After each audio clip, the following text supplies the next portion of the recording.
সৃঞ্জনী simple লাইফস্টাইলে একটি নতুন ভ্লগে আপনাদের সকলকে জানাই স্বাগত। আশা করি সকলে ভালো আছে, সুস্থ সবল আছেন। আমি সৃঞ্জনী আজকে চলে এসেছি একটা নতুন ভ্লগে আমার ডেইলি লাইফস্টাইল ভিডিও নিয়ে। তো আজকের দিনটা হচ্ছে মঙ্গলবার। আজকে বাড়িতে বলতে পারেন আমি একাই আছি। তার কারণ হচ্ছে মা বাড়িতে নেই, মা গেছে টাটা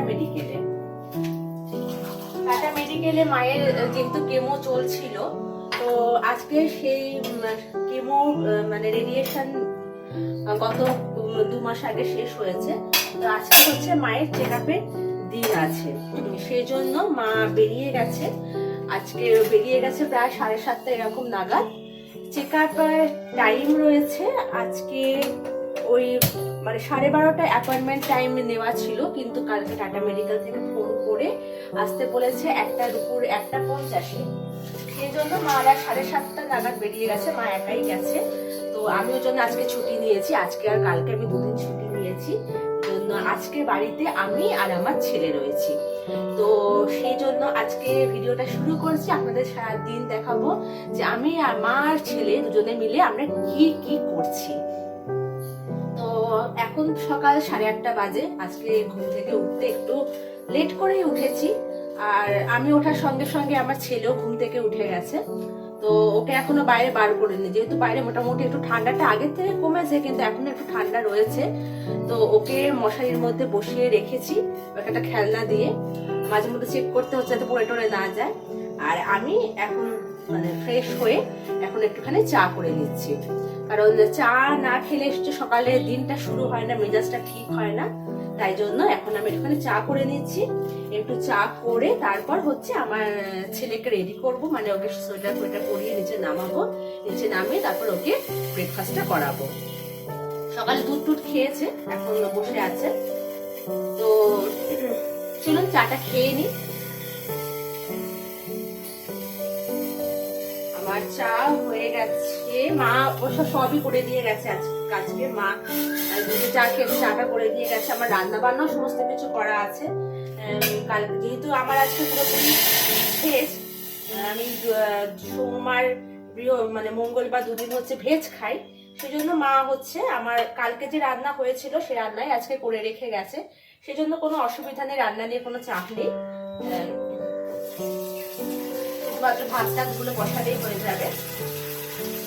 আর ছেলের জন্য যেটুকু খাবার রেডি করা সেটা করবো। তো চলুন এখন হচ্ছে এই চাটা খেয়ে নিই আর ভিডিওটা কন্টিনিউ করি, আপনারা সঙ্গে থাকুন। তো আপনাদের সাথে কথা বলতে বলতে আমার চা করা রেডি হয়ে গেল। এখন চায়ের কাপে চুমুক দিয়ে একটুখানি বিস্কুট খেয়ে নেওয়া।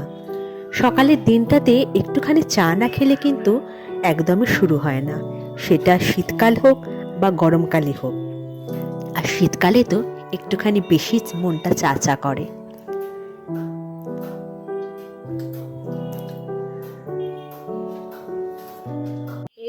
এবার দেখুন হচ্ছে আমার ছেলেকে, ওই যে মশারি টাঙানো রয়েছে আর ও হচ্ছে ওই যে ভিতরে ওইভাবে হচ্ছে বসে রয়েছে।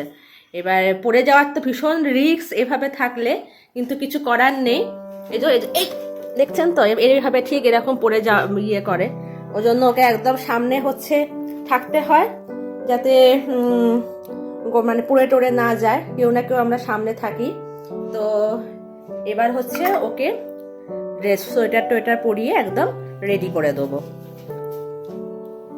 এখন সময় হলো ছেলেকে একটুখানি রেডি করে দেওয়া।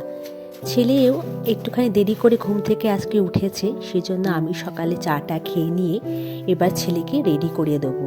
একটুখানি ওকে সোয়েটার পরিয়ে ওর ডায়পারটা একটুখানি চেঞ্জ করে দেবো। তারপর ওকে নিচে নামিয়ে ওর খাবারটা রেডি করে ওকে ব্রেকফাস্টটা করিয়ে দেবো। আজ যেহেতু মা নেই, আর মা যেহেতু সব কিছু আজকে করে দিয়ে গেছে, সেই জন্য একটা সুবিধা আর খুব একটা তাড়া নেই। আস্তে সুস্তে কাজকর্মগুলো করলেও কেটে যাবে। আসলে বাচ্চার পিছনে করতে অনেকটা টাইম লাগে।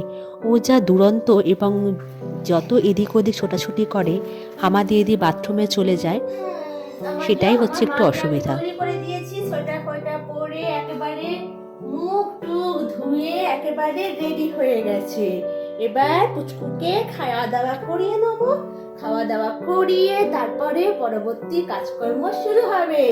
বলো সবাইকে আমাদের সঙ্গে থেকো, দেখতে থাকো আমাদের ভিডিও। আজকে আমরা কি কি করছি, এসো এসো। তো ছেলেকে রেডি করে দেওয়ার পর ওর খাবারটাও আমার তৈরি হয়ে গেছে। এখন ছেলেকে এখানে বসিয়ে খাওয়াবো।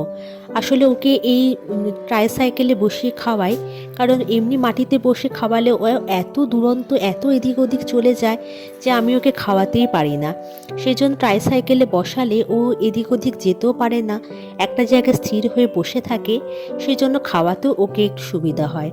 তো সকালবেলাতে আমি ওকে খাওয়াবো হোমমেড সেরেল্যাক। এই সেরেল্যাকটা আমি বাড়িতেই বানাই। আপনারা যদি কেউ এই রেসিপিটা জানতে চান তাহলে কিন্তু আমার ইউটিউব চ্যানেলে পেয়ে যাবেন। সেখান থেকে আপনারা কিন্তু রেসিপিটা ঘরেই বানাতে পারেন বাচ্চাদের জন্য। বাইরের খাবার কেনার থেকে ঘরে যদি বাচ্চাদেরকে খাবার তৈরি করে দেওয়া যায় সেটা কিন্তু বেশি উপকারী হয়। তো এখন ওকে খাইয়ে দিচ্ছি, তারপরে আমি নিজে খাবো, ব্রেকফাস্টটা করব, তারপরে ঘরে যা টুকটাক কাজ আছে সেগুলোকে করতে শুরু করব। এখন একটুখানি ব্যালকনিতে এসেছি। ব্যালকনিতে আমাদের যে গাছগুলো আছে সেই গাছগুলোকে একটুখানি জল দিয়ে দিচ্ছি। আজকে থেকে দেখছি শীতের প্রকোপটাও একটুখানি কমে গেছে, উত্তরের হাওয়ার দাপটটাও খুব একটা নেই। ঘরে খুব একটা সোয়েটার লাগছে না, আর বাইরেটাও দেখছি বেশ একটুখানি শীতটা কম।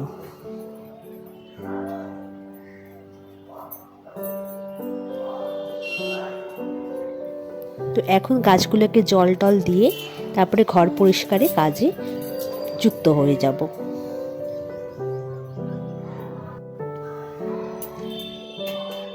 আমাদের গাছের যে ফুলগুলো ফুটেছে এগুলো দেখুন কি সুন্দর লাগছে, এবং এই রংটাও বেশ সুন্দর।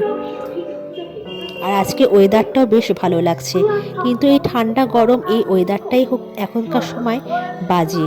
আমরা ঠান্ডা লাগছে না বলে একটুখানি ক্যাজুয়ালভাবে থাকি, আর এতেই কিন্তু ঠান্ডাটা লেগে যায়। আর বাচ্চাদের ক্ষেত্রেও হচ্ছে তাই। সেজন্য বাচ্চাদেরকে এই সময়টা যতটা একটুখানি সাবধানে রাখা যায় ততই ভালো। তো এইখানে হচ্ছে জামা কাপড়গুলোকে তুলে নিয়েছি, আর আমার ছেলে এখন দেখুন খাওয়া দাওয়া করে এখন দিব্যি ঘুম দিচ্ছে। ও সকালবেলা সেরেলাক খাওয়ার পর একবার একটুখানি ঘুমায়। এ সময় না ঘুম পাড়ালে ও সারাটাক্ষণ কেমন একটা ঘ্যান ঘ্যান ঘ্যান ঘ্যান করতে থাকে। সেজন্য ওকে এই টাইমে একটুখানি ঘুম পাড়িয়ে দিই। তো ও যেহেতু এখন ঘুমাচ্ছে, তো এইটাই হচ্ছে একটা সময় নিজের কাজগুলোকে গুছিয়ে নেওয়া। ও ঘুমাতে ঘুমাতে আমি ঘরটর ঝাড় দিয়ে ঘর মোছাও হয়ে গেছে। ঘর না মুছলে একটু ভালো লাগে না, ঘরটাও কেমন বাসি থাকে, নোংরা থাকে। আর যেহেতু ছেলে চারিদিকে হামাগুড়ি দিয়ে বেরোয়, সেজন্য ঘর নোংরা থাকলে সেগুলো ওর হাতে লাগে, সেটা ও মুখে দেয়, সে থেকে শরীরেও নানা রকম রোগ হতে পারে। সেজন্য ঘরটা ঝাঁট দিয়ে সকালবেলা যদি মোছাটা হয়ে যায় তাহলে অনেকটা নিশ্চিন্তি। ও ঘুমাচ্ছে এই সুযোগ যে টুকটাক কাজগুলোকে করে নেওয়া। আমার তো রান্না বান্না বলতে কিছুই নেই, মা সব রান্না করে দিয়ে গেছে। সেগুলো ফ্রিজে আছে, সেগুলো ফ্রিজ থেকে একটুখানি বাইরে বার করে রেখে একটু পরে গরম করে নেব, আর ভাতটা বসিয়ে দেব, আর একটুখানি আলু সেদ্ধ দিয়ে দেবো, যেটা ঘি বা মাখন দিয়ে একটু খাওয়া যাবে। আর এইদিকে এখন তৈরি করে নেব ছেলের জন্য একটুখানি খিচুড়ি। আজকে বাড়িতে ডিমও একদম ফুরিয়ে গেছে, ডিমও আনা হয়নি, আর মাছও ঘরে নেই যে ছেলেকে করে দেব। তো আজকে ওকে একদম নিরামিষই দেব, পারলে একটুখানি সোয়াবিন দেব। আর যদি না হয়, দেখছিলাম ফ্রিজে অনেক কিছু সবজি আছে, তো ওকে একটু সব রকম সবজি দিয়ে ভাবছি খিচুড়ি করে দেব, মুগ ডাল মসুর ডাল সমস্ত কিছু মিশিয়ে।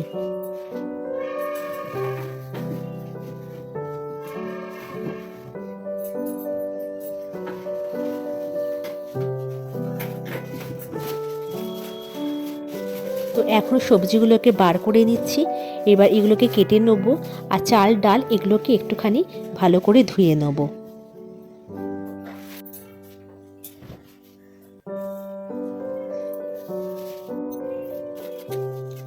এখানে ওর খিচুড়ির জন্য সবজিগুলোকে বার করে নিলাম। আর এই চাল ডালটাকে একটুখানি জলে ভিজিয়ে রাখছি, যাতে ময়লাগুলো একটুখানি তাড়াতাড়ি বেরিয়ে যায়। ঘরে আজকে দেখলাম ওর জন্য রয়েছে একটুখানি গাজর, কুমড়ো, মিষ্টি আলু, বিনস, আর দেখলাম বাঁধাকপিও আছে, তাই ভাবলাম একটু বাঁধাকপির পাতাও খিচুড়ির মধ্যে দিয়ে দেবো। তো এখন সবজিগুলোকে কাটতে শুরু করে দিয়েছি।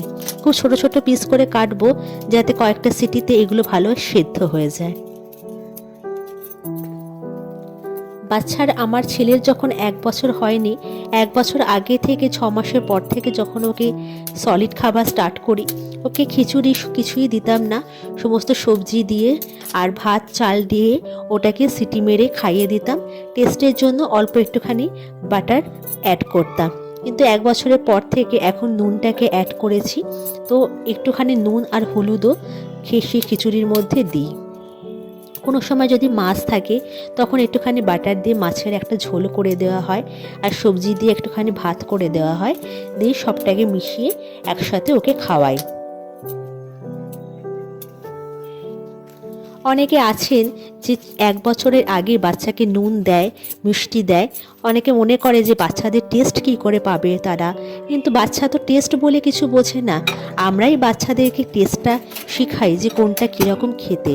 তাই বাচ্চাদের 1 বছর পর্যন্ত যদি নুন না দেওয়া যায় তাহলে সেটা খুবই ভালো, আর 3 বছর পর্যন্ত যদি মিষ্টি না দেওয়া যায় সেটাও খুব ভালো। আর যখন মিষ্টি দিতে শুরু করবেন তখন চিনির বদলে যদি গুড় বা গুড়ের বাতাসা এগুলোকে ইউজ করেন তাহলে কিন্তু ভালো। চিনিটাকে যতটা পরিমাণে অ্যাভয়েড করা যায় সেটাই কিন্তু মঙ্গল, বাচ্চাদের ক্ষেত্রে শুধু নয়, এটা বড়দের ক্ষেত্রে। তো আজকে ভাবছি খিচুড়িটা একটুখানি অন্যরকম করে করব। প্রতিবার যখন করি চাল ডালগুলো কুকারের মধ্যে দিয়ে জল দিয়ে তাতে নুন আর হলুদ দিয়ে সব সবজিগুলোকে দিয়ে সিটি মেরে দিই। তো আজকে ভাবলাম একটুখানি বড়দের মতো ভেজে করব, যাতে ওর মুখে একটুখানি টেস্ট লাগে। তাই একটুখানি বাটার দিয়ে সেটাকে একটুখানি গলিয়ে তাতে সমস্ত সবজিগুলোকে দিয়ে একটুখানি ভাজা ভাজা করে নিলাম। তারপর চাল আর ডালটাকেও দিয়ে সেটাকেও একটুখানি নাড়িয়ে কিছুক্ষণ নাড়িয়ে নিলাম। তারপরে একটুখানি জল দিয়ে কুকারের ঢাকনাটাকে বন্ধ করে দিলাম, আর সেটাকে একটুখানি সিমটাকে কমিয়ে সিটি দিলাম। পড়েছে ঘুম থেকে, অনেক বেলা হয়ে গেছে, অনেকক্ষণ ঘুমিয়েছে। এইবার হচ্ছে ওকে স্নান টান করিয়ে দেবো। স্নান টান করে ওর খিচুড়িও আমার রেডি হয়ে গেছে 1 ফুট দিয়ে। তো স্নান টান করিয়ে ওকে হচ্ছে 1 ফুট খিচুড়িটা রেডি করে তারপর হচ্ছে ওকে খাইয়ে দেবো, কারণ বেলা অনেকটা হয়ে গেছে। তো এবার ওকে হচ্ছে স্নানটা করিয়ে দিই। তো স্নান টান করানোর পর তারপর আসছি আবার আপনাদের কাছে। আর আমার পুটুকে দেখুন এখন দাঁড়াতে শিখেছে, বারবার শুধুমাত্র দাঁড়িয়ে পড়ছে বারবার, তাই না? সবাইকে হাই করে দাও, বলো হাই, সকলে কেমন আছো, হাই বললে। আমি এখন স্নানটা করে নিই, তারপরে আবার আসছি তোমাদের কাছে। চলুন স্নানটা ওকে করিয়ে দিই, তারপরে পরবর্তী ভিডিও নিয়ে আবার আসছি। তো অনেকক্ষণ পর হচ্ছে ভিডিওটা আবার শুরু করলাম। মাঝখানে একদমই টাইম পাইনি ভিডিও শ্যুট করার। তখন হচ্ছে আমার ছেলেকে খাওয়া দাওয়া করিয়ে ওকে হচ্ছে শুইয়ে দিয়েছি। আমারও হচ্ছে লাঞ্চ কমপ্লিট হয়ে গেছে, আর এখন হচ্ছে বিকেল হয়ে গেছে। তো মারও হচ্ছে ওইদিকে কাজকর্ম অনেকটাই কমপ্লিট হয়ে গেছে, মাও এবার ফিরবে। তো সেজন্য এবার দেখি বাকি যে কাজকর্মগুলো আমার আছে, টুকটাক যেগুলো আছে সেগুলোকে করবো। ছেলেকে হচ্ছে ঘুম পাড়িয়েছি। তো ভিডিওটা আজকে আর বেশি বড় করতে পারছি না, কারণ এরপরে শ্যুট করতে পারবো কিনা আমি জানি না, সেজন্য আগেই বলে দিচ্ছি। তো এবারে আমার কাজকর্ম যেগুলো আছে সেগুলো করে আমিও একটুখানি রেস্ট নেব, একটুখানি শোবো, যদি একটু ভিডিও এডিটিং করার থাকে সেগুলো একটুখানি করব। তো ভিডিওটা আজকে এইটুকুই কমপ্লিট করছি। তেমন কিছু স্পেশাল ছিল না আজকের ভিডিওতে, না সামান্য ডেলি লাইফস্টাইল একটুখানি শ্যুট করলাম। তো যদি আমার ভিডিও আপনাদের ভালো লেগে থাকে তাহলে কিন্তু অবশ্যই আমার চ্যানেলটাকে সাবস্ক্রাইব করবেন এবং আমার পাশে থাকবেন। তো সকলে সুস্থ থাকবেন, ভালো থাকবেন। ভিডিওটা আজকের মতো এইটুকুই শেষ করছি। নমস্কার।